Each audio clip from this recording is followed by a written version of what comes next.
Good morning বন্ধুরা, আজকে আমি নিয়ে এসেছি আপনাদের জন্য করলার ভেজিটেবল চপ।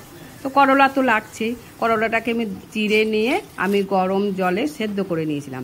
তারপর সেগুলো অল্প সেদ্ধ করে নিয়ে ওটাকে আমি আবার তুলে রাখলাম।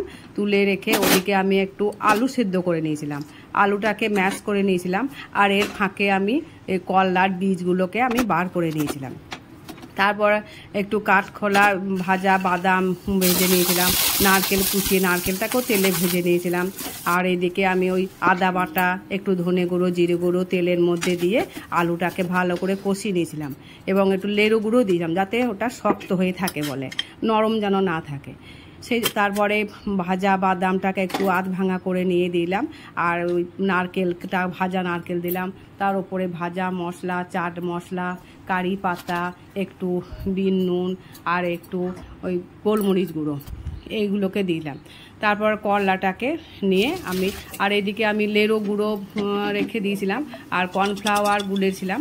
এই করলাটাকে নিয়ে আমি ওর মধ্যে, করলার মধ্যে পুরটাকে ভরে পুরো করলাটাকে আমি আলু সেদ্ধটাকে দিয়ে কভার করে নিয়েছিলাম যাতে একটুকু করলাটা বেরিয়ে না থাকে, বুঝতে কেউ যেন না পারে যে ওটা করলার ভেজিটেবল চপ।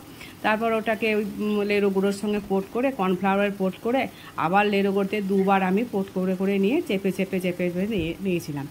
এমনি করে করে আমি সব ওইগুলো রেডি করে নিয়েছিলাম। আবার একটা দেখিয়ে দিচ্ছি আপনাদেরকে, দেখুন করলাটাকে ভরে ওইরকম ভরে দিয়ে দেখালাম, আবার পোট করে নিয়ে ওরকমভাবে সবগুলো রেডি করে নেবেন। তারপর তেলটা গরম হয়ে গেলে ওই অল্প আঁচে ভাজবেন, আস্তে আস্তে লাল করে ভাজবেন। পুরো একদম বেশি আঁচে ভাজলে ওটা সেদ্ধ হবে না, যেটুকু অল্প যেটা সেদ্ধ আছে অল্প আঁচে ভেজে নিলে ওটা ভালো করে ভেতরটাও সেদ্ধ হয়ে যাবে। আবার এইরকমভাবে আমি সব আস্তে আস্তে করে ভেজে নিয়েছিলাম।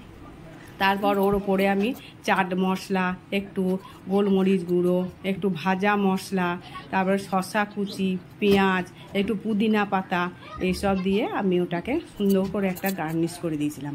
দেখতেও ভালো লাগছে আর মনে হবে না যেটা করলার ভেজিটেবল চপ। এটা গরম গরম ভাতেও ভালো লাগে।